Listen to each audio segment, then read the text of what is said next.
Je vais aller tout de suite avec le plan de match parce que la présentation, on pourrait parler assez longtemps, vraiment rester longtemps dans l'introduction, mais je pense qu'on va aller tout de suite au vif du sujet. C'est ce qui vous intéresse le plus. Puis on va vraiment parler de cas pratiques aujourd'hui. Donc, on va parler principalement de 7 cas pratiques, puis c'est un peu comme c'est des cas pratiques pour aller plus loin, pour vraiment, c'est un processus d'aller voir l'intelligence artificielle.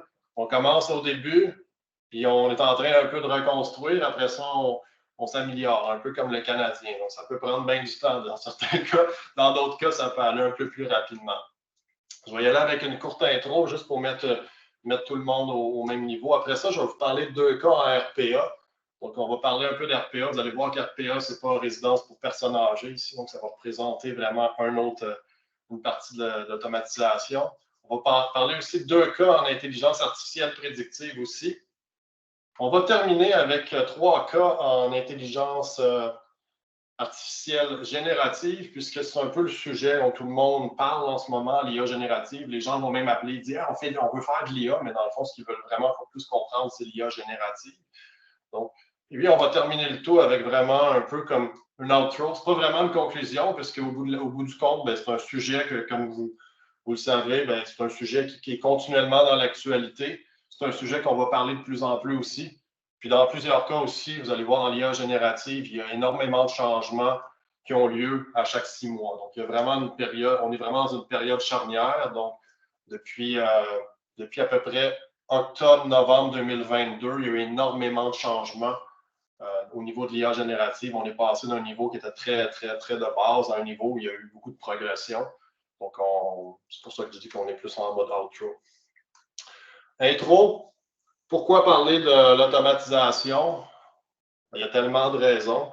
Très souvent, on va parler c'est à cause de la pénurie de main-d'œuvre qu'on va parler pour atténuer les effets, pour dire comment, au lieu d'embaucher quelqu'un de plus, est-ce qu'on pourrait juste en faire plus à l'interne? C'est très lié avec le concept d'améliorer l'efficacité opérationnelle. Aussi, dans certains cas, l'automatisation va nous aider à réduire les risques opérationnels. Donc, dans certains cas, quand vous avez des tâches très répétitives, évidemment, le robot, la machine va être ne fera pas d'erreur, contrairement à l'humain qui pourrait en faire. Donc, également, améliorer l'expérience client. Dans plusieurs cas aussi, on va pouvoir offrir quelque chose d'encore mieux, avoir un peu plus de touch point aussi avec certains clients. Donc, ça va pouvoir améliorer autant pour le client que pour nous-mêmes la communication. Et finalement, ça peut prendre une certaine optimisation des revenus. On pourrait même parler d'une certaine maximisation des revenus ou même maximisation des profits dans certains cas. Lorsqu'on parle d'automatisation, on va généralement aller de 2 côtés, soit plus du côté de l'entreprise ou du côté client. Donc, du côté entreprise, on va être très, très ERP. Du côté client, on va être beaucoup plus au niveau du CRM. Au niveau de l'ERP, c'est quoi? L'objectif principal d'un ERP, donc, c'est de gérer et d'automatiser les processus internes de l'entreprise. On est vraiment au niveau de l'entreprise. Au niveau du CRM, donc, on est vraiment au niveau de la gestion client et de favoriser la gestion des relations avec ces clients-là. Dans le cadre de la présentation, on va avoir un focus un peu plus fort, même beaucoup plus fort sur la partie CRM, donc la partie beaucoup plus client que la partie entreprise. Une des raisons qu'on va faire ça, c'est que premièrement, c'est plus facile à montrer un peu à tout le monde où on s'en va. Puis du côté de l'ERP, c'est encore très, très fragmenté. Chaque entreprise, selon le secteur, il faut avoir beaucoup de différenciateurs. Par contre, j'ai fait plusieurs séances de coaching au niveau des ERP. Puis, c'est super intéressant. Qu'est-ce qui peut être fait? C'est juste qu'à chaque fois, c'est vraiment des cas très différents. Je vais vous parler de 3 types d'automatisation. Vous avez pu le voir au niveau du plan de match. Dans le fond, on va scinder, c'est vraiment le cœur de la présentation. Ça va être fait selon 2 dimensions, la complexité et la fréquence. Au niveau de la complexité, est-ce que c'est quelque chose de simple ou c'est une action qui est complexe? Au niveau de la fréquence, est-ce que c'est quelque chose qui arrive une seule fois, de manière peut-être impromptue, donc un peu, donc en latin, on va dire ad hoc, ou c'est des tâches qui sont moindrement répétitives? Lorsque c'est quelque chose de relativement très simple et que c'est ad hoc, plupart du temps, on va dire ben, simplement, ben, continuez à le faire manuellement. Ça arrive quelquefois. Il n'y a pas besoin de penser à une automatisation. Lorsqu'on va arriver dans un cas où, oui, c'est simple, mais c'est hyper répétitif, d'une certaine façon, on peut faire des erreurs et ainsi de suite, on va être vraiment en mode RPA. L'RPA, ici, c'est le Robot Process Automation, donc vraiment l'automatisation des processus. Puis on va en parler dans quelques instants de toute façon. Si la tâche elle est complexe et répétitive, on peut faire de l'IA prédictif parce qu'il va y avoir vraiment un pattern qui va émerger. Le pattern, on va pouvoir l'analyser de façon assez simple. Ici, c'est des tâches plus ad hoc, mais qu'au bout du compte, on va souvent avoir du texte et ainsi de suite. On va pouvoir aller vers l'IA générative. On va d'ailleurs parler des types d'IA générative dans la dernière section. L'approche pour le reste de la présentation, je vous donne 7 cas d'utilisation. Donc, ça va être 2, 2, 3 selon les sections. Puis, vous allez pouvoir voir aussi, selon vos besoins, votre budget et le niveau de maturité où vous en êtes, qu'est-ce qui est fait de votre côté. Puis, je vais vous donner aussi quelques exemples de cas, d'autres cas supplémentaires en plus de ces 7 cas-là. Pour aller vraiment plus en profondeur sur les autres cas, ben, c'est dans le cadre de d'autres formations qui vont être données éventuellement par l'EAQ où on va parler plus en profondeur et non dans ce cours webinaire. Donc, parlons de 2 cas d'RPA, puis je vais vous donner un peu 2 cas relativement extrêmes. Le premier, vous allez vous dire oui, tout à fait, puis le dernier, vous allez dire ah oui, on n'est peut-être pas encore rendu là. Donc, le cas le plus simple ici, peut-être juste avant, je vais vous donner une définition ici du RPA. Donc, le Robot Process Automation, donc ça utilise des robots logiciels pour automatiser des tâches répétitives dans les entreprises. Ça va améliorer l'efficacité puis ça va réduire les erreurs humaines. Donc, là, vous avez une belle photo qui a été générée par justement l'intelligence artificielle ici. Mais ce qui est important au niveau du RPA, c'est que très souvent, ça va être des tâches répétitives, puis ils sont très répétitives, ne sont pas nécessairement compliquées. Donc, on ne va pas avoir besoin d'intelligence artificielle ici. Très souvent, on va être dans une automatisation pure, comme on connaît depuis à peu près une vingtaine, une trentaine d'années. C'est vraiment une évolution. Donc, dans plusieurs cas, ben, c'est surtout que ça coûte beaucoup moins cher qu'avant de faire ces automatisations-là. Le premier cas, ben, il est tout simple. Le premier cas, il est vraiment, vraiment simple au niveau RPA. C'est l'installation d'un système de réservation. J'ai fait exprès de commencer avec un cas très, très simple. C'est vraiment simplement pour nous montrer à quel point il y a eu une progression qui a été faite dans les dernières années. Donc, il y a plusieurs entreprises qui, pré-pandémie, se disent ah, va-t-il avoir un système d'achat en ligne, on a-tu vraiment besoin d'un? On a une billetterie un peu qui date des années, on dirait que ça date des fin des années 90 avec un écran noir ou bleu. Est-ce qu'on devrait aller vers quelque chose de plus moderne? La pandémie a vraiment eu un impact au niveau vraiment du développement des logiciels, des systèmes de réservation. C'est vraiment une automatisation. On n'est pas obligé d'avoir d'intelligence artificielle ici. C'est simplement d'utiliser un système pour se faciliter la tâche, puis justement pour éviter certaines erreurs humaines aussi. Ça peut créer d'autres problèmes aussi, mais dans la plupart des cas, on a vraiment vu beaucoup, beaucoup de progression. Donc, quand on regarde au niveau des 10 dernières années, ben, c'est vraiment une belle progression, autant au niveau des événements, des attractions et des activités aussi. Donc, c'est vraiment le cas que je pourrais dire un cas numéro 1. C'est un peu le niveau de maturité numéro 1 au niveau du RPA. Avez-vous un système de réservation? Avez-vous une base au niveau de la collecte de données? Et par la suite, après ça, on va aller vers des points beaucoup plus complexes.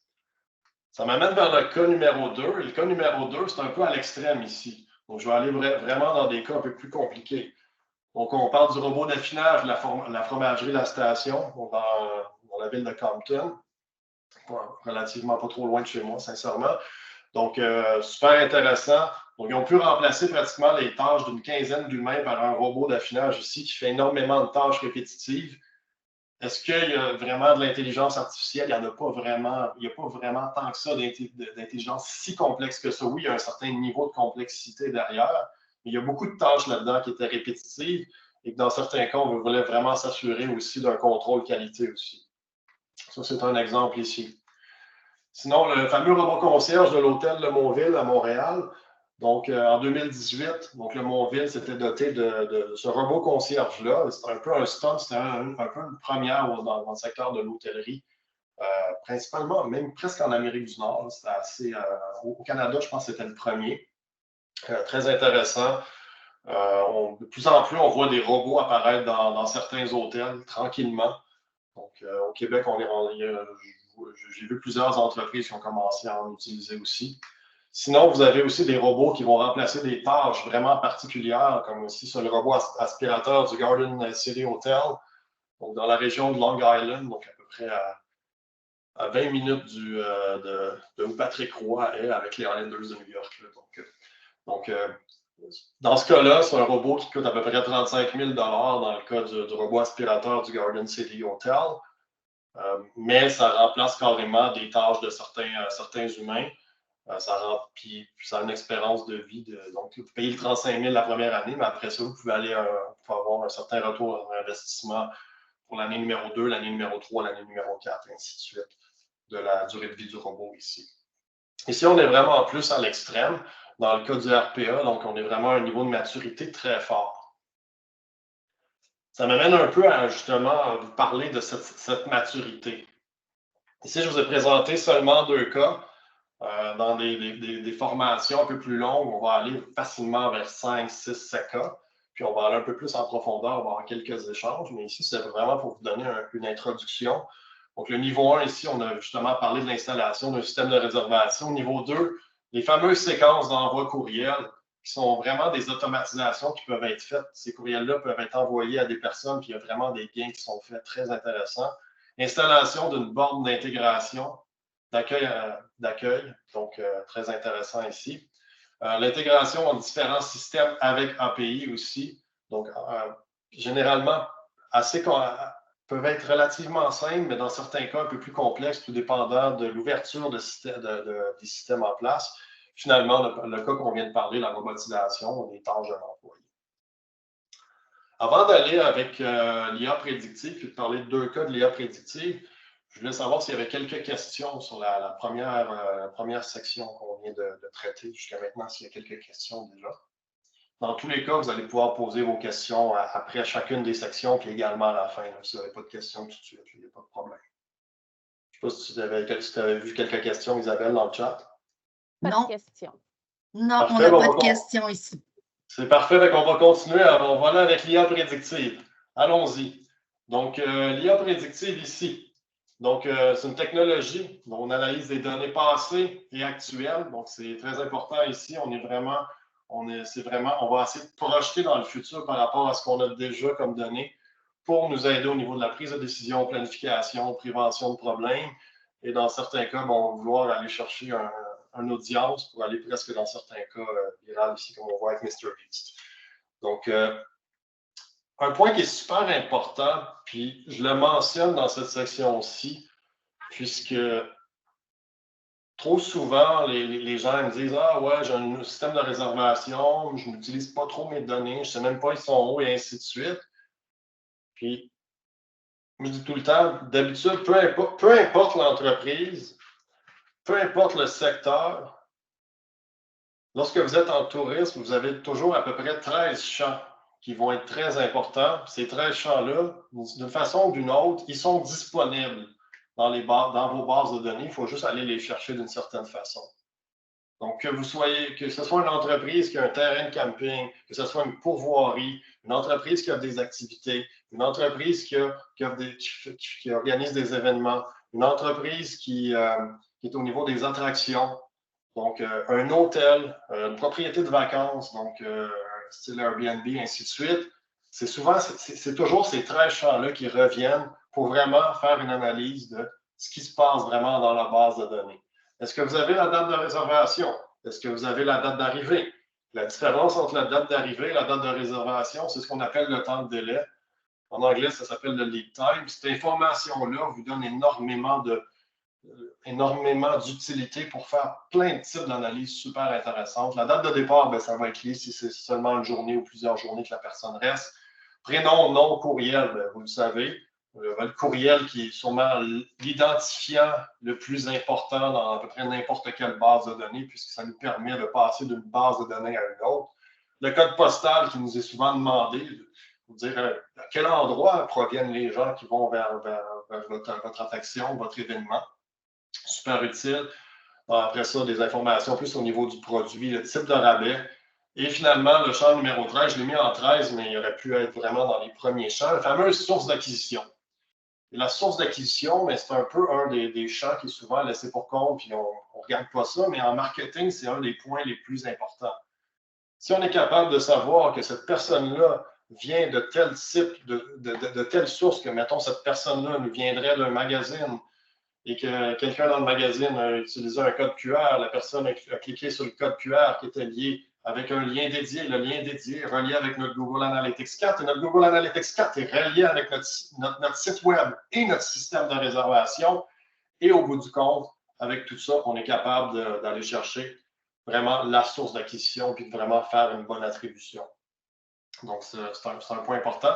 Et pourquoi on parle d'IA prédictive ici? Parce qu'on parle vraiment de qualité de données pour optimiser. Ça nous amène au cas numéro 3.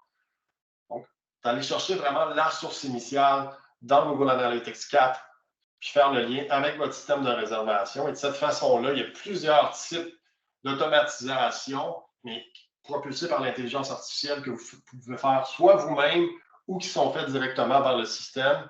Notamment ici, un exemple, le Performance Max de Google Ads, qui est une automatisation qui se fait à l'intérieur de Google Ads, qui est Google Ads publicité digitale qui est propulsée par Google, présente facilement au moins 75% du chiffre d'affaires de Google en ce moment. Donc, super, super important ici. On peut faire une certaine automatisation. Ce que ça permet par la suite, ça nous permet cette automatisation-là. Si on ne veut pas aller trop loin, on n'a pratiquement pas besoin d'IA prédictive, mais au moins on a de la donnée de qualité. On peut simplement dire, OK, qu'est-ce qu'on continue, qu'est-ce qu'on arrête?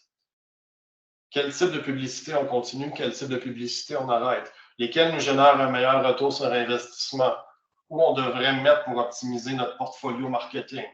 Donc, c'est un cas relativement de base. Et si on veut, on peut pousser encore plus loin avec certaines analyses plus complexes aussi.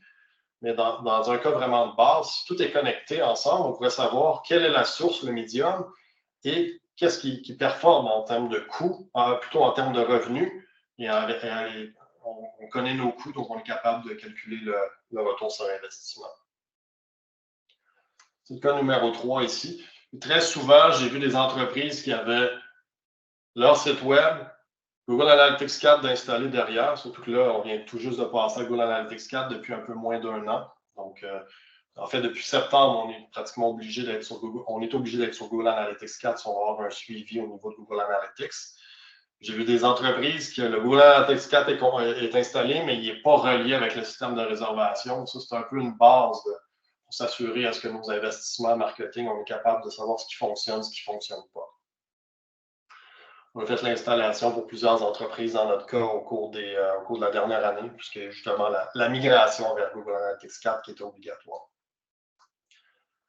Le cas numéro 4, puis le deuxième cas que je vais parler au niveau de l'IA prédictive, on parle d'un cas ici beaucoup plus poussé, puis c'est un peu là où il faut aller lorsqu'on est vraiment plus loin au niveau de l'IA prédictive, au niveau du ciblage de prospects, de clients, que ce soit via des publicités en ligne ou simplement par des envois courriels.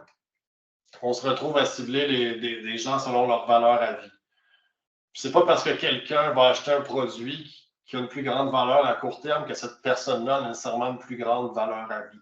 Si c'est un exemple qui avait été donné par Google, qui commence à créer certains algorithmes qui nous permettent de justement voir à l'intérieur de ces algorithmes, en utilisant ces algorithmes, quelle est la valeur à vie de certains clients selon les comportements passés en achat de certains produits.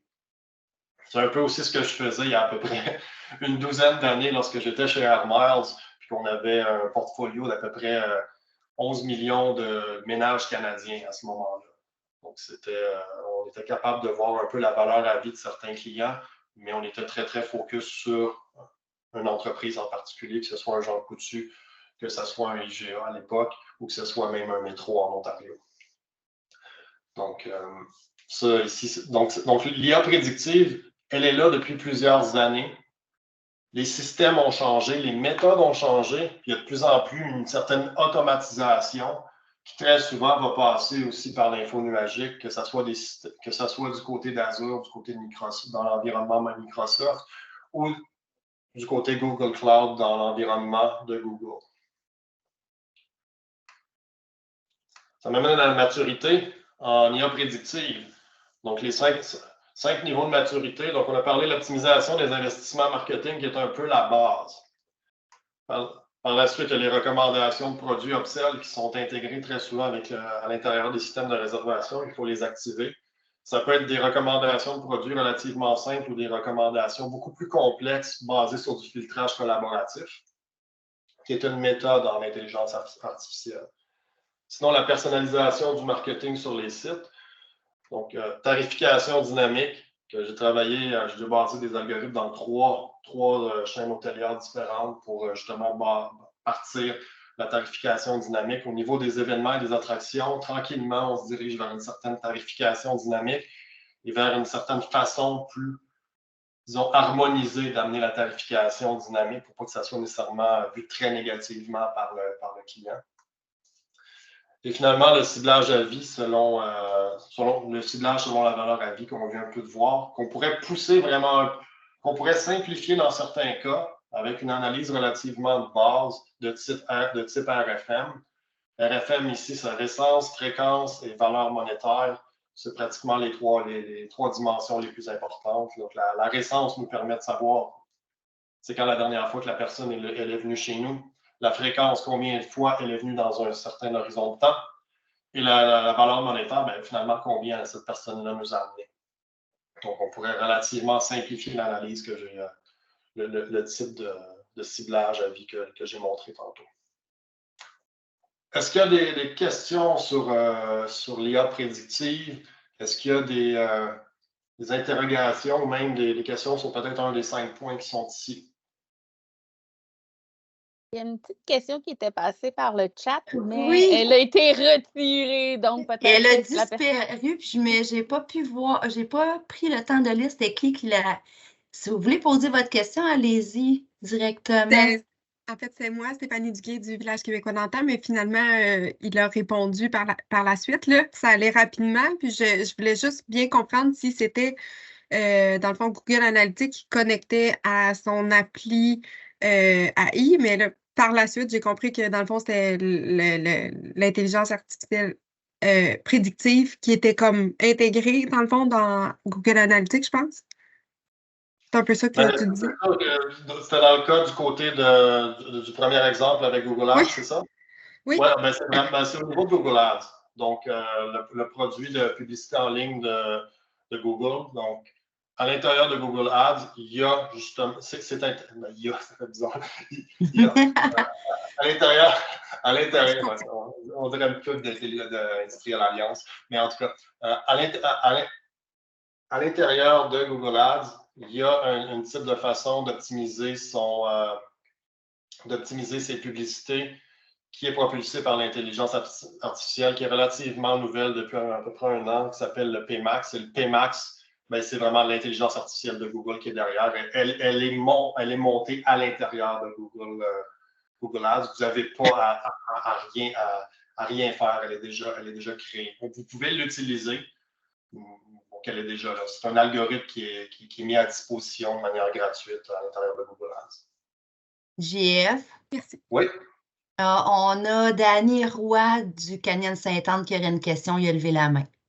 Oui, allons-y. Oui, je trouve pas Danny Roy, Canyon Sainte-Anne. Dans notre cas, pour Google Analytics 4, pour maintenir oui, lorsque des achats faits en ligne, c'est relativement simple de pouvoir recueillir le maximum d'informations. Mais dans notre cas, les gens, c'est beaucoup un achat spontané. Les gens ils regardent la température puis ils viennent, parce que c'est pas toute une journée, c'est peut-être une activité d'1 heure, 1 heure et demie. Là. À ce moment-là, à la billetterie, c'est plus difficile un peu là, de recueillir le data qu'on voudrait avoir. Est-ce qu'il y a quelque chose qu'on peut faire à ce niveau-là? C'est toujours à voir historiquement, l'année passée, à la date équivalente, combien on avait de personnes qui étaient venues, quelle était la température à cette date-là. Et après ça, ben, ça risque d'avoir quand même un assez bon impact sur combien de personnes on peut s'attendre pour la journée. C'est sûr qu'après ça, plus on a de réservations d'avance, plus c'est facile de prédire combien on va avoir de personnes pour une journée. Mais après ça, si finalement 50% de notre clientèle, c'est du walk-in same day, la même journée, c'est quelque chose qui malheureusement va très dépendre de la température. Mais c'est sûr qu'on a quand même toujours un peu des indicateurs avec l'année précédente, date équivalente, combien on peut un peu s'attendre. Puis, les réservations d'avance, d'habitude, nous donnent un peu un indice de où on s'en va. Mais là, ça dépend. Si le ratio est de 60% walk-in same day versus, mettons, seulement 20% qui est la journée même, ben là, ça va. Les décisions, plus c'est pris d'avance, plus on est capable de vraiment faire une prévision, puis plus on est capable d'avoir une idée. Dans certains cas, dans le cas de l'hôtellerie, on prévoit beaucoup le staff. Combien on va avoir de personnes dans l'hôtel pour répondre à la demande. Puis généralement, on va pouvoir prendre ces décisions-là pratiquement 2 semaines d'avance. Mais c'est le cas de l'hôtellerie, donc il y a quand même assez d'avance. Mais comme je dirais, ça dépend vraiment du ratio ici. Si le ratio, il y a beaucoup de gens, mettons plus de 40-50% qui est dernière minute, à ce moment-là, malheureusement, c'est assez difficile. Ce qui peut aider tranquillement, par contre, c'est un peu l'achalandage qu'on peut voir via Google Profil d'entreprise. Ça aussi, on donne des formations là-dessus. Donc, ça peut aider aussi dans certains cas. Mais malheureusement, la dernière minute qui est quand même relativement difficile à prédire un peu, outre un peu des fois la température. Merci beaucoup. Ça répond peut-être un peu, mais pas tout, là, mais bon. Je comprends. Merci. JF, on avait... Oh, pardon, Dani. On avait quelqu'un, c'était écrit admin, il y avait une main levée. Est-ce que vous vouliez toujours poser votre question? Oui, ben, ça a un peu répondu à ma question, c'est ça, parce que je me questionnais au niveau de la tarification dynamique. Je sais que justement, beaucoup les hôtels l'utilisent. Nous, on est un centre d'amusement pour enfants. Et on peut quand même prévoir un peu justement les grosses périodes. On sait qu'en semaine de relâche, il y a énormément de gens. Je me demandais si justement tarification dynamique pourrait s'appliquer à nous parce que justement, ça s'applique beaucoup aux hôtels. Bien, la tarification dynamique s'applique dans tous les secteurs que j'ai nommés tantôt, le camping, événements, attractions, et ainsi de suite. Là, après ça, jusqu'où on veut pousser la tarification dynamique? Parce que, on commence à parler de tarification dynamique dès qu'on commence à avoir plus d'un tarif. On commence à rentrer tranquillement dans la tarification dynamique. Donc, si ce n'est qu'une entreprise qui dit « Ah, on avait le même prix toute l'année, puis maintenant on est passé d'un seul prix toute l'année pour tout le monde à 2 prix, un prix pour l'année, un prix pour la semaine, un prix pour la fin de semaine. » Déjà, on est dans une perspective où on s'en va vers une tarification dynamique. Là, après ça, c'est jusqu'à quel point on veut le rendre dynamique, puis jusqu'à quel point on est capable de gérer la complexité du côté dynamique. J'avais donné une présentation en février 2023, donc justement à l'EAQ ici sur la tarification dynamique pendant à peu près 45-50 minutes. Puis c'est ça là que je disais qu'au bout du compte, on pourrait avoir, en segmentant, on pourrait avoir facilement à peu près 135 000 cas de tarifs, 135 000 tarifs différents pour une entreprise. Donc, il faut vraiment commencer à avoir une certaine sélection de à partir de quelle dimension on va créer le dynamisme dans la tarification. Mais oui, c'est sûr que les données nous disent qu'il y a toujours un côté un peu dynamique à faire, peu importe que ce soit des enfants, des seniors, des adultes ou des familles. Donc, il y a toujours une tarification dynamique qui peut être faite. Là, après ça, est-ce qu'il y a des limites au niveau des systèmes? Est-ce qu'il y a ou est-ce que c'est facile à traiter? Ça, c'est d'autres questions. C'est d'autres questionnements. Excellent. Merci beaucoup. Ça fait plaisir. Peut-être, je ne sais pas s'il y a d'autres questions, sinon j'irai tout de suite avec l'IA générative pour qu'on rentre dans le vif du sujet. À peu près, je sais qu'il y a beaucoup de gens qui ont entendu parler de l'IA générative. Isabelle, c'est correct? On y va tout de suite? Let's go, mon Dieu. Let's go! On y va, super. Fait que 3 cas d'IA générative. Let's go! Let's go, on y va. 3 cas d'IA générative. C'est quoi l'intelligence artificielle générative? Il y en a plusieurs qui vont appeler l'intelligence artificielle générative ChatGPT. C'est sûrement un des mots qu'on a le plus entendu en 2023. Donc, l'intelligence artificielle générative, ici, c'est un type d'intelligence artificielle qui va être en mesure de créer, donc ça génère, donc c'est générateur de, ça va pouvoir nous aider à créer du contenu, tel que du texte, des images, du code ou des vidéos. Si je vais vous donner 3 cas précis où on est beaucoup plus focus, par contre, sur le texte. Vous allez voir parce que c'est là où il y a eu le plus de percées. C'est là aussi où on a vu le plus il y a eu le plus de percées, mais c'est l'endroit aussi où on a vu aussi le plus de précision. Au niveau du code, c'est super, mais ça s'adresse à un public très différent au niveau des codeurs, au niveau des programmeurs. Ce n'est pas l'objectif de la présentation ici. Je vais vous parler de 6 types d'outils utiles ici. Donc, on a Google avec, dans le fond, c'est un peu un dérivé du lab DeepMind qui nous a produit Gemini, qui est vraiment un avancé au niveau de l'algorithme dans l'IA générative au niveau de Google. Donc, ce qui est super intéressant, c'est que ça a été vraiment mis de l'avant à partir de début décembre 2023. Il y a d'autres joueurs comme Anthropic, ChatGPT, que vous avez très entendu parler, Google Bard, je vais en parler un peu, Duet AI, Microsoft Copilot. Mais les types vraiment d'outils ici, vous allez voir des agents conversationnels. ChatGPT, c'en est un super bon exemple. Gemini de Google, qui est malheureusement pas disponible au Canada, très intéressant. Claude 2 d'Anthropic, super intéressant aussi, mais malheureusement pas disponible au Canada non plus.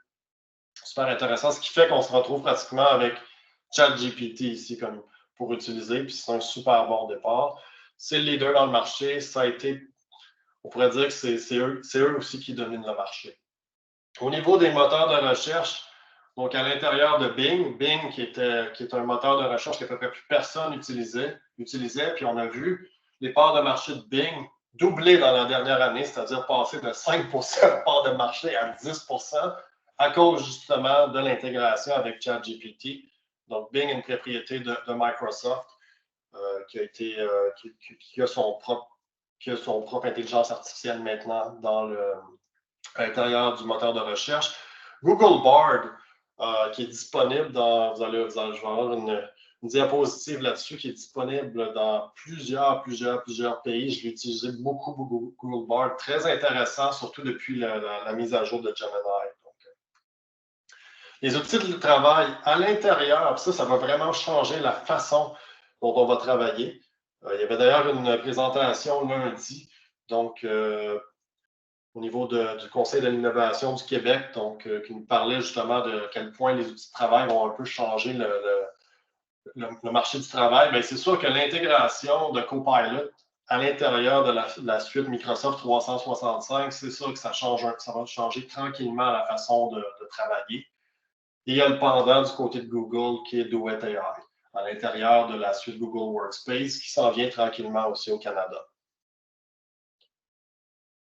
Vous avez d'autres types d'outils aussi pour générer des images. Donc, Midjourney, qui est sûrement, je pourrais qualifier vraiment de pionnier ici. DALL-E, qui est relié avec ChatGPT.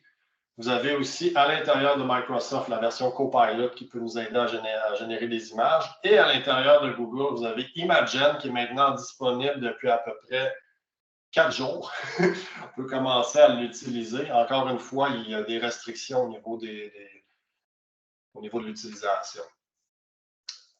Donc, il existe aussi des outils, ça fait quand même un certain temps. Le milieu académique a été assez rapide d'utiliser ces types d'outils-là pour vraiment détecter des textes écrits par l'intelligence artificielle. D'ailleurs, j'ai un collègue, j'ai un de mes amis qui enseigne à l'université, qui m'a dit, Jeff, j'ai reçu comme 12, sur les 12 travaux 12 travaux d'équipe que j'ai reçus dans une de mes classes, il y en avait 8 qui avaient de l'intelligence artificielle dedans, puis que ça se voyait tellement facilement, même avant de le passer dans n'importe quel logiciel, je pouvais savoir qu'il y en avait. Puis quand je l'ai mis dans le logiciel, on voyait une reconnaissance à 98-99% que c'était de l'intelligence artificielle. Donc, ça change la façon un peu de travailler, de voir les choses, c'est certain. Tranquillement, mais sûrement, on va pouvoir avoir des logiciels au niveau de la compréhension d'images et de vidéos. Dominique et moi, on a fait plusieurs tests dans la dernière semaine avec Gemini Vision de Google sur vraiment la précision des images et ainsi de suite. Copilot de Microsoft, on a fait quelques essais aussi. Donc, quand même intéressant les résultats. On n'est pas encore à un niveau où on est vraiment à 100% satisfait, mais on voit quand même une belle progression au niveau de l'utilisation. Peut-être que dans 6 mois, 1 an, on va pouvoir beaucoup plus l'utiliser. J'ai même commencé à faire des vidéos avec InVideo où j'écrivais des textes, puis ça me générait des vidéos automatiquement, mais encore une fois, il y avait quelques problèmes aussi, puis évidemment, il était fait en anglais, donc il y avait quelques limitations aussi. On va rentrer vraiment dans des exemples. Avant d'aller dans les exemples, je vais parler de Google Bard. Donc, Google Bard, en ce moment, il est disponible en Canada, mais pas au Canada. Le Canada, c'est une langue qui est parlée. Le Canada avec un K, c'est une langue qui est parlée en Inde, à peu près 45 millions de personnes. Vous pouvez utiliser Bard pour ça. Par contre, si vous êtes basé au Canada, vous ne pouvez pas utiliser Bard, sauf si vous avez certains accès pour utiliser Bard, mais en théorie, vous ne devriez pas pouvoir. Ce qui est important ici, la raison pourquoi j'ai mis une diapositive là-dessus, c'est que c'est important de savoir que Google et Google Bard sont très présents dans le monde, si ce n'est qu'au Canada. On parle de plus de 40 langues, 230 pays. Je pense qu'on est même rendu à 60 langues maintenant. 230 pays et territoires. Donc, c'est disponible aux États-Unis, au Zimbabwe, au Nauru, mais pas au Canada. Donc, c'est important. Quand est-ce que ça va être disponible au Canada? On nous disait 2024. On va voir à quel moment on va pouvoir vraiment l'utiliser. Donc, pour l'instant, le marché vraiment de l'IA générative, c'est pratiquement un duopole. Mais ici, on a pratiquement un monopole très contrôlé par le duo OpenAI qui produit ChatGPT et Microsoft qui se sert de la technologie beaucoup de OpenAI. Les prompts. Les prompts, c'est quoi? C'est ce qu'on écrit pour générer par la suite un output. C'est notre input qui va aider à générer un output avec l'intelligence artificielle générative. Il faut être le plus clair possible, donner le plus de contexte possible. Il faut également essayer de contrôler au maximum la conversation. On va essayer de réduire certains biais. Si nos mots sont assez imprécis, ça va avoir un impact. Même chose au niveau de l'efficacité, la qualité des réponses va être en fonction de vraiment ce qu'on met. Si on met à peu près quelque chose de très vague, ça va nous donner une réponse quand même vague. Le fameux garbage in, garbage out ici. Donc, ChatGPT 3.5, GPT-4, vous pouvez utiliser la version payante de ChatGPT. C'est relativement très abordable encore, donc on peut se la procurer si vous êtes intéressé.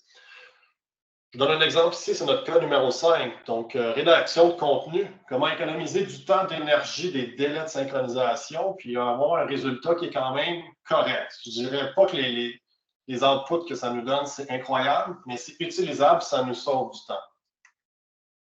On ne recommande jamais d'utiliser et de publier les réponses de l'IA telles quelles, d'utiliser les yeux fermés. Il faut vraiment prendre le temps de réviser puis de le modifier un peu, mais ça nous donne une base.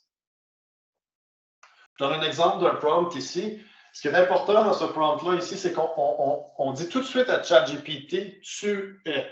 On lui donne tout de suite un rôle.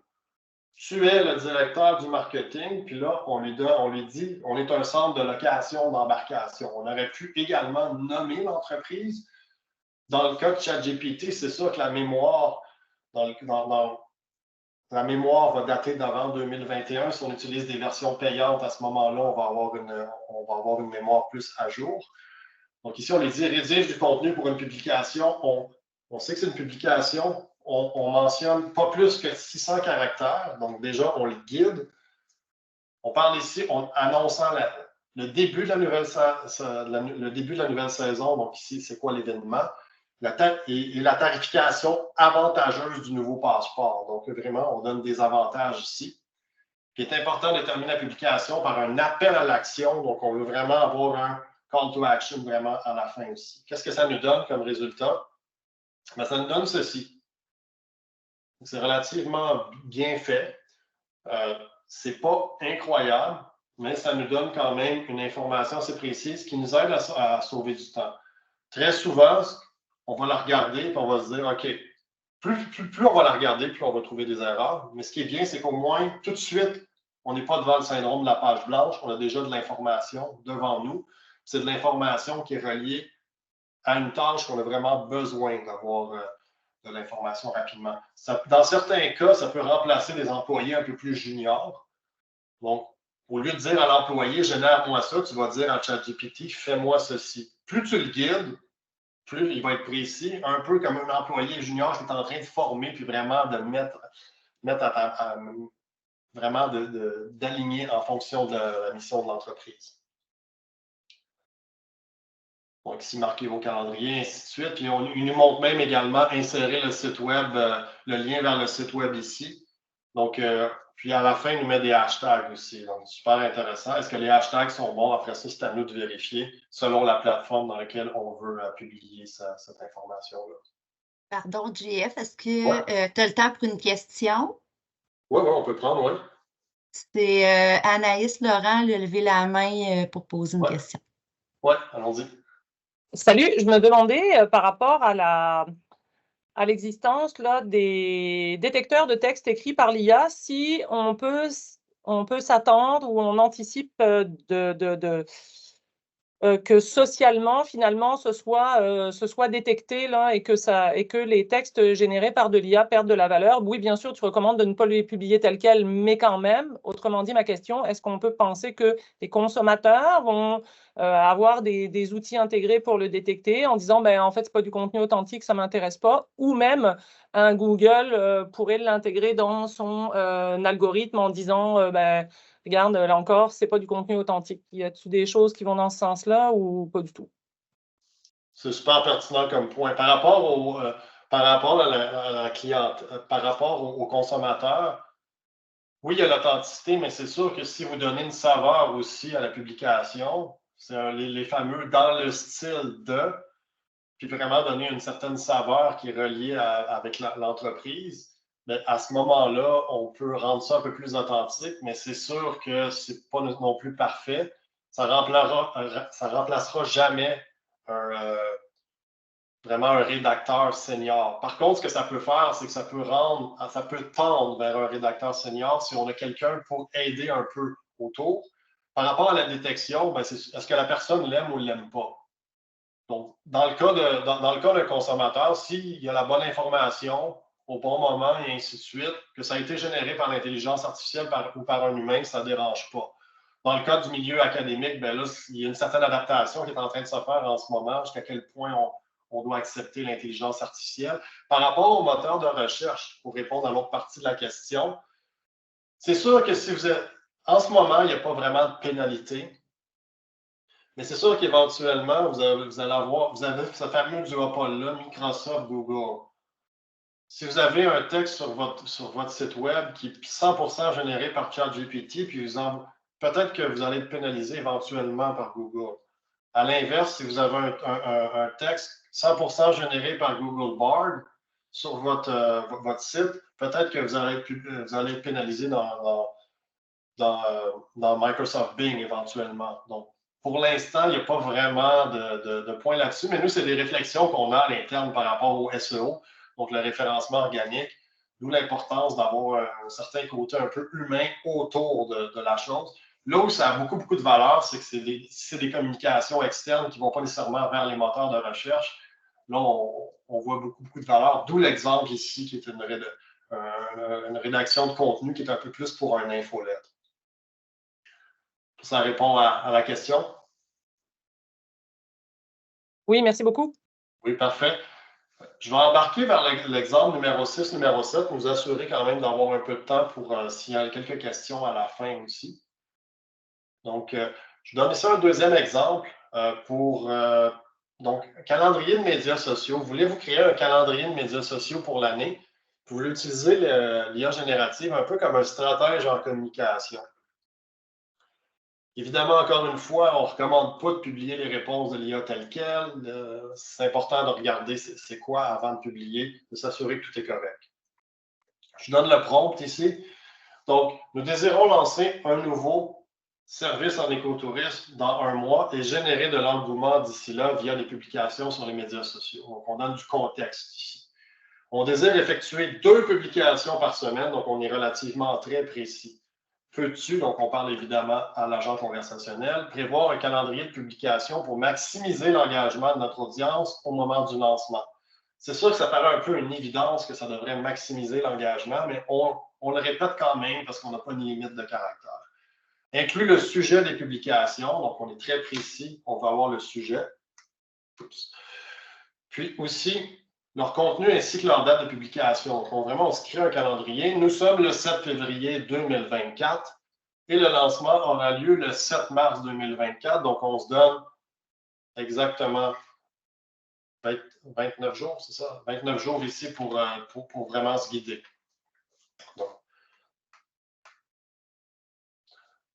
Donc là, ici, on y va avec l'output. Qu'est-ce que ça nous donne? Ça nous donne un output aussi avec une date de publication, 10 février.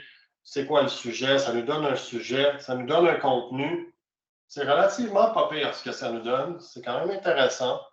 Là, après ça, ben, chaque personne va avoir une opinion différente sur le texte qui est généré ici. Par contre, ça nous génère des fois quelques erreurs ici. Il y a ça 1 là, ici, qui apparaît un peu de nulle part. Donc, une erreur de notation qui est juste importante de savoir de notre côté. De toute façon, c'est de l'information qui est supposée de rester à l'interne. Dans la mesure où c'est supposé de rester à l'interne chez nous, ça ne dérange pas. On peut prendre le texte, l'envoyer dans un fichier, un Google Doc ou un fichier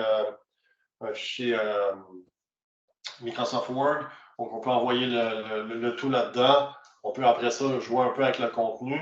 Mais ça nous donne quand même une idée. Ça nous donne une base ici. Ça nous donne des dates. On voit aussi la précision.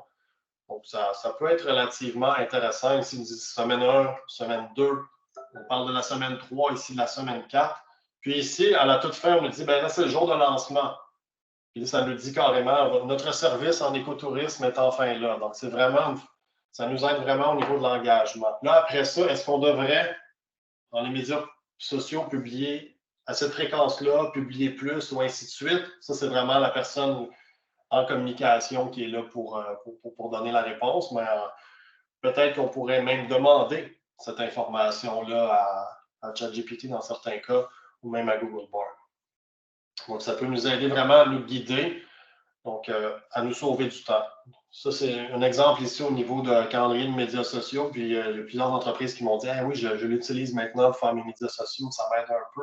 Tout ce qui est rédaction de contenu, c'est sûr que ça peut aider, mais encore une fois, ça vous donne un contenu qui est généralement correct, moyen, et c'est jamais genre top expert. Il y a toujours un côté qui peut être ajouté par quelqu'un d'un peu plus senior. C'est juste que la personne senior pourrait peut-être produire 2 fois plus de texte maintenant, 3 fois plus de texte. Cas numéro 7, l'agent conversationnel. On a depuis quand même assez longtemps ce qu'on appelle des chatbots un peu plus simples, où vous avez carrément des gens, c'est des chatbots relativement simples, automatisés. Vous allez sur le chatbot, vous lui posez on vous dit, OK, qu'est-ce que vous êtes intéressé aujourd'hui? Vous avez 3-4 choix. Vous choisissez un des choix. Après ça, vous allez à l'intérieur du choix, il y a d'autres choix et ainsi de suite. Un peu comme une boîte téléphonique pour une entreprise, vous faites le 1, faites le 2, faites le 3, puis après avoir fait le 1, 2, 3, bien, vous avez fait le 1, 2, 3 encore, des sous-divisions, ainsi de suite. Ça, c'est l'agent conversationnel, vraiment le chatbot de base. Ce qu'on voit de plus en plus, c'est du RPA carrément, là, du Robot Process Automation. Ce qu'on voit de plus en plus, c'est un agent conversationnel un peu plus avancé. Vraiment, où, à l'intérieur de textes existants, d'informations existantes sur une entreprise, on est capable de nourrir un chatbot et à partir de ça, on est capable de générer vraiment un chatbot qui va être très paramétré et qui va répondre seulement à ce à quoi il va répondre. Pourquoi il est entraîné de répondre. Dès que quelqu'un va aller avec des questions à l'extérieur du chatbot, de l'expertise du chatbot, le chatbot va dire « je ne suis pas en mesure de répondre à cette question-là ». Plutôt que complètement halluciner une réponse qui n'a aucun sens ou donner de l'information qui n'a pas rapport avec votre business. Donc, à ce moment-là, le chat va simplement dire « je ne peux pas répondre ». C'est là qu'on s'en va vraiment au niveau des agents conversationnels, au niveau des chatbots plus intelligents. Et évidemment, ben, c'est sûr que pour se rendre là, on a vu des erreurs. On a vu des entreprises, notamment comme cette entreprise-là de Watsonville en Californie, qui est dans le fond un revendeur pour Chevrolet. Et finalement, ben, la personne s'est amusée sur le chatbot. Puis finalement, en théorie, la personne aurait un Chevy Tahoe 2024 pour $1. On voit vraiment que la personne s'est dit, ben, ton objectif maintenant, c'est de dire oui à tout ce que je vais dire, puis à la fin de dire, puis, et ceci est légalement correct. Donc, c'est vraiment ici un chatbot qui était propulsé par ChatGPT. On le voit ici, Powered by ChatGPT, mais qui n'avait pas de balise, qui était mal paramétré. Et c'est vraiment le risque qu'on peut arriver. Au niveau transactionnel, lorsqu'il y a vraiment à avoir des transactions, on ne recommande pas d'utiliser les chatbots. Par contre, au niveau de l'information, pour des fois remplacer quelqu'un à l'accueil ou pour remplacer de l'information relativement de base qui pourrait être trouvée sur le site web, et ainsi de suite, il va éventuellement avoir vraiment une valeur d'avoir des chatbots bien configurés. Je vous donne un cas numéro 8, un cas boni, on a un peu le temps. Donc, création d'images. Ici, c'est un cas qu'on a fait à l'intérieur de Microsoft Copilot, donc la section images. On a demandé, le prompt, c'est « Je veux avoir un enfant qui fait du fat bike au parc du Massif du Sud à Saint-Philémon, au Québec. » Ce qui est intéressant, c'est qu'ils m'ont donné un enfant qui fait du fat bike. Il pourrait être au Québec. Le problème, c'est que je le sais que la montagne n'est pas comme ça. C'est qu'elle est un peu différente. Donc, c'est pas tout à fait parfait, mais au moins, ça me donne quand même une image qui a de l'air pas trop pire, qui a de l'air assez réaliste. Ça, c'est un exemple avec Copilot. Du côté de la création d'images, Midjourney, c'est pratiquement le leader, mais éventuellement, ça va peut-être être une position qu'ils vont complètement perdre à cause de ce que Microsoft fait avec Copilot, puis également avec Imagen de Google aussi. Mais pour l'instant, ça peut créer des images relativement bien. Par contre, c'est juste en anglais. Donc ici, on a un prompt ici. Donc, Imagine perfect focus, high definition landscape of Canadian mountains with dense vegetation at sunset reflected on a large body of water. Ici, ça, c'est vraiment le prompt qu'on a mis à l'intérieur de Midjourney, qui est d'ailleurs qui est vraiment collé dans un channel Discord là, qui est quand même un peu spécial au niveau de la création d'images, mais ça peut nous générer des images intéressantes, peut-être un petit peu plus futuristes aussi. Donc, mon fils s'en est servi dans son oral pour créer un crayon avec genre 42 boutons et ainsi de suite, avec une clé USB. Mais dans le cas d'entreprise, on est encore vraiment au balbutiement de ce qui peut être fait. Au niveau de la création d'images, c'est sûr que vous avez déjà tout ce que vous pouvez faire à l'intérieur de Photoshop, qui est déjà super intéressant, tout ce qui peut être fait avec des logiciels qui existent déjà. Au niveau de l'IA générative, mais c'est sûr que ça génère des nouvelles infos, ça génère quelque chose de nouveau par rapport à des images qu'on a des fois déjà. C'est là que la progression va être intéressante dans le prochain 6 mois, mais on est encore au balbutiement, on ne recommande pas nécessairement d'utiliser la création d'images trop uniquement pour faire son marketing. Au niveau de la maturité de l'IA générative, je vous parle ici de 5 niveaux. Donc, rédaction de contenu, calendrier de médias sociaux, génération d'images, d'applications, configuration d'un chatbot avec IA générative. Là, on est rendu assez loin. Puis, au niveau de la génération de vidéos, là, ça devient difficile.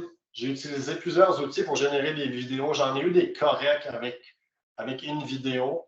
Mais là en premier, ce qu'on risque d'avoir, c'est des chats, c'est des outils d'IA générative qui vont être capables de comprendre des vidéos et sortir de l'information, des résumés de certaines vidéos, plutôt que l'inverse.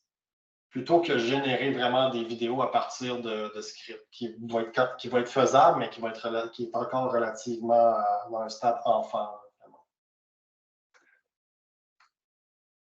Ça me met dans l'outro, puis je vais prendre les questions à la toute fin aussi. Donc, c'était 15 exemples. C'était en fait 7 exemples qu'on a parlé, 7 cas d'utilisation. On pourrait en parler. Ici, j'avais quand même 15 exemples un peu dans notre bucket qu'on aurait pu parler. Mais pour des contraintes de temps, on a vraiment un focus sur vraiment 7 ici. On offre aussi des formations plus en profondeur pour plus des 3 heures pour aller plus loin au niveau des méthodes aussi qui peuvent être utilisées, puis aller dans des cas vraiment précis, entreprise par entreprise aussi. Sinon, merci à tous. La présentation a été rendue possible grâce à l'intelligence humaine. Ça a été facilité grâce à l'intelligence artificielle qui nous a aidés dans certains cas, donc certaines informations, mais ça fait vraiment du bien de parler avec des humains, d'avoir des questions des humains, pas juste des robots. Super intéressant. Fait que, pour ceux qui ont des questions, donc je vais prendre les questions. Puis ceux qui, On en a... Ouais. On en a une justement, JF de Hélène, qui est dans la conversation, là, dans notre chat. Demande avec l'IA générative, est-ce qu'il y a une question de droit d'auteur ou d'utilisation légale? Le New York Times a apporté plainte contre ChatGPT car leur article ressortait dans les résultats alors qu'ils avaient refusé d'être référencés. Oui, c'est un cas super important. D'ailleurs, c'était la raison pourquoi plusieurs entreprises ont dit à leurs employés, vous ne pouvez plus utiliser ChatGPT maintenant parce que ChatGPT se servait de l'information, des fois privée des employés, pour après ça sortir des outputs pour d'autres entreprises. Donc, maintenant, il est possible à l'intérieur de ChatGPT, pas juste du côté Microsoft, mais à l'intérieur de ChatGPT, d'être focus vraiment, d'être un peu en mode privé, c'est-à-dire que l'algorithme n'apprend pas de nous. Par contre, au niveau du contenu qui est utilisé pour générer l'information dans le ChatGPT, c'est la même affaire au niveau de Google Bard. Google Bard, dans le fond, c'est un peu similaire à ce que Google fait avec son moteur de recherche où il crawl le web, donc il va carrément utiliser à l'aide d'un robot d'indexation l'information du web en entier pour après ça nous la rendre plus facilement consommable. Ici, c'est sûr que dans le cas de ChatGPT, ça va créer un précédent selon la décision en cours, mais c'est sûr que c'est un enjeu. Puis c'est un enjeu pour plusieurs entreprises, plusieurs aussi journaux qui créent des contenus en ligne des fois, ou vraiment de l'information unique, où après ça, on se dit, on va se retrouver dans la grosse base de données de ChatGPT, dans la grosse base de données d'Anthropic, on va se trouver dans la grosse base de données aussi de Google Bard. Puis les gens n'auront même plus à aller sur notre site, puis nous, on ne pourra plus mettre de publicité sur notre site pour avoir un certain revenu. Donc, c'est sûr que c'est un enjeu super important. Après ça, qu'est-ce qui va se passer? C'est sûr qu'après ça, ça va créer jurisprudence pour le reste. Dans le cas du New York Times, c'était à prévoir qu'il était pour avoir justement des gros créateurs de contenu, surtout des gens au niveau des médias plus papier / électronique qui étaient pour se révolter un peu d'une certaine façon. Mais je ne sais pas ce qui va arriver. Bon. Mais oui, c'est un enjeu important. C'est un enjeu important. Et c'est un peu une des raisons aussi pourquoi on n'a pas, peut-être pas Google Bard au Canada aussi. C'est des raisons un peu similaires à ça. Les droits d'auteur jouent quand même un peu un rôle. Et c'est pour ça aussi que Google Bard a pris plus de temps avant d'arriver dans certains pays d'Europe aussi, ou à cause des législations en place. Certains, les droits d'auteur font partie des cas un peu... qu'est-ce qui va se passer avec les droits d'auteur? Oui.